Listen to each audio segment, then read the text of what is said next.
Assalamualaikum. My name is Fatin Shazdiza.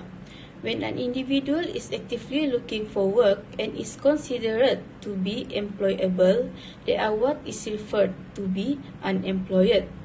Individuals in the workforce who are employed but do not have suitable jobs are also included in this group of people who are unemployed. Unemployment is one of the key indicators of a nation's economic well-being and is typically expressed as the rate of unemployment, which is calculated by dividing the number of jobless persons by the number of total labor force. Philippines is an island country in the Western Pacific Ocean and part of Southeast Asia. More than 7,000 islands and islets make up this archipelago, which is located around 800 kilometers off the coast of Vietnam. The most populated city in the nation is Quezon City, which is close to the capital city of Manila. Both are a part of Luzon, the largest island, and the National Capital Region or Metro Manila. Southeast located Mindanao is the second largest island in the Philippines. From the graph, you can see that as the economy recovered from the effects of the coronavirus, the unemployment rate in the Philippines decreased to 6% in May 2022 from 7.7% in the corresponding month the previous year. 2.93 million people were unemployed, down from 3.74 million in May 2021. In the meantime, 46.8 million people were employed, up from 44.72 million the year before. From 64.6% in May 2021, the labor force participation rate dropped to 64%. The unemployment rate in April 2022 was 5.7%. Hi and Assalamualaikum. My name is Noraini Jelly binti John Mingo. I will explain about the issue of unemployment at Philippines. The issue is oversupply of labor force in popular. Unemployment is a direct result of Philippine education system, which continue to churn out college graduates whose training and skills are not attuned to the needs of the labor market both at home and abroad. For example, Philippines is producing too many nursing graduates to a point that supply of nursing graduates exceeds its effective demand. This can be seen by the fact that there are 20,000 nursing schools with an annual total enrollment of over 420,000 students, yet hospitals can only absorb less than 5,000 nurses each year, while overseas opportunities are very limited. This has resulted in around 400,000 licensed nurses who are not gainfully employed, with 80,000 abroad persons join the rank each year. As shown in this case, the direct result of inefficient allocation of human resources lead to high unemployment rate, as a particular job market is unable to support the huge supply of the population. Next issue is poverty cycle. In 2021, the poverty rate in the Philippines stood at 23.7%. Poverty can be a direct or indirect contributor to unemployment. Families under this category cannot send their children to school and ask them to contribute to the family by entering the job market early. Jobs such as construction assistant, household helper, and other lower paid employment that can be detrimental to their future career development. Without educational background, their prospects for decent jobs are low. There are education programs for the lower income members of the community, but these are limited and many are left out for fend for themselves. The cycle continues soon as they start their own family, as their children are at risk of following their footsteps of poverty. Assalamualaikum and greetings. My name is Haizi bintu Sir. So today I will explain about issue which is economy during pandemic COVID-19 for the unemployment in the Philippines. The COVID-19 pandemic has triggered one of the worst job crises. The first COVID-19 case in the Philippines was reported in January 2020. And by March, the nation had been placed under a strict community quarantine that limited travel and business. While these measures delayed the spread of COVID-19, they had serious negative consequences on the economy, especially on family income and employment. The Philippine Statistic Authority estimated that there were 4.5 million unemployed Filipinos in 2020, or a 10.3% annual unemployment rate. This year's unemployment rate is the highest on record since April 2005. Sadly, the problem appears to be escalating. According to the PSA, nearly 4 million Filipinos were unemployed in January 2021.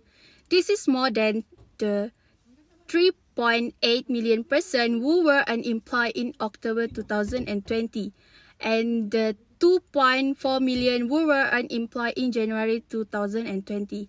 This statistic prove that current situation of COVID-19, where everyone has to stay at home because of the movement control order, causes the unemployed rate to increase.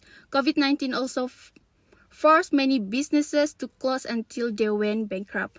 One of the main causes of unemployment is that employers are forced to reduce workers due to inability. Workers' wages cannot be paid in full. This increases the pressure on workers who previously had to do more work to continue their survival. Other solution is employment subsidies. Sometimes policymakers may also introduce other specific initiatives to achieve high employment rate under various sectors, include streamlining the approval process for government projects that create more job opportunities. Employment subsidies by the Philippines government is one of the solutions to reduce unemployment. Subsidizing employers that employ unemployed workers can help address the problem of unemployment in the Philippines. This will motivate people to serve under different sectors of career and not only relying on popular job sectors. As full employment refers to a condition where there is a lower level of unemployment rate, creating more job opportunities under various sectors can help in reducing unemployed people in the country. One of the employment subsidies is the Department of Labor and Employment (DOLE) has launched a financial assistance program under which workers affected by COVID-19 lockdowns are eligible to receive a subsidy of 5,000 Philippine pesos. Moreover, reducing occupational immobility. Other initiatives that is a possible solution to reduce unemployment rate is by reducing occupational immobility, giving cash incentives to businesses for hiring more workers, and paying businesses to provide training for workers in order to fill specific positions and requirements is applied to the Philippines. There is an oversupply of labor force and a good amount of graduates every year who fall into unemployment. By enlisting them in retraining courses, they can gain new skills that are necessary to garner them a place in the workforce. These initiatives can help in achieving high employment rate as majority of the resources are employed in the country. This also could reduce losses as high unemployment would equal to higher losses. Achieving high employment rate means more labor have their own job, and this is possible to reduce the problem of labor force oversupply. Therefore, the more resources are employed, the greater the level of output and the higher standard of living. Next, for the solutions, the relationships between unemployment and monetary policy has long been a focus of a study. In monetary policy expansion, the central bank will increase the money supply in the economy. Money increases in supply, holding all other things constant, causing a decrease in interest rate. If lower interest rate, its consumer will have less incentive to save and instead will prefer to increase the use of their money. Next, lower interest rates, which are lower loan costs, encourage investors to carry out investment projects to expand business. Higher investment and consumption increase aggregate demand. The economy's production rises as a result of the rise in total demand. Increased demand for labor result from this, which lowers unemployment rates nationwide. However, as the economy gets closer to reaching full employment, the rise in aggregate demand and more employment exert upward pressure on wages and price, ultimately leading to higher inflations. Therefore, an alteration in monetary policy lead unemployment and inflation to move in opposing directions. If a contractionary monetary policy is taken into account, the same result will be drawn. For example, one of the programs under the government's Pantawid Pamilyang Filipino programs in order to increase money supply. The positive relationship between money supply and unemployment was evident for the Philippines. The Pantawid Pamilyang Filipino program is a national government initiative for human development that offers conditional cash handouts to the most impoverished in order to enhance their health, nutrition, and educational status as well as their general well-being. Its design is based on conditional cash transfer of CCT programs used in Latin American and African nations that have helped millions of people worldwide escape poverty. The leading government organization for the 4Ps is the Department of Social Welfare and Development.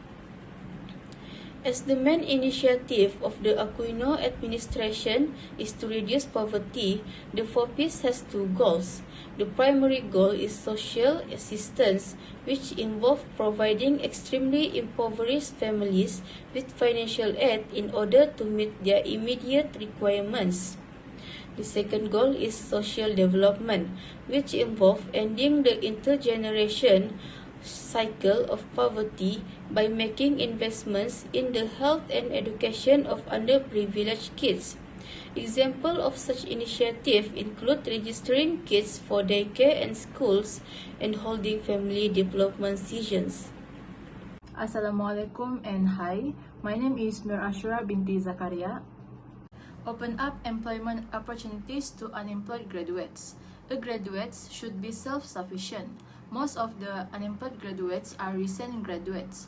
Apart from that, they don't have any work experience, while employers tend to choose experienced graduates to fill vacancies in their companies. There are many educated workforce were unemployed even though they actually hold degrees. Employers need to consider changing that perception by retraining graduates to suit the job requirements in the company. Employers should think positively and not consider their action as a loss to the company and consider it as an investment in the effort to develop the company. Besides, the weaknesses of the education system are it is difficult to provide a real education that can foster one's professionalism in a career or occupation. Currently, the education in Philippines is too much emphasis on theory rather than practice. Education is often delivered in a monotonous form that makes the students bored. Also, only good in theory but fail in practice and in the professionalism of the job.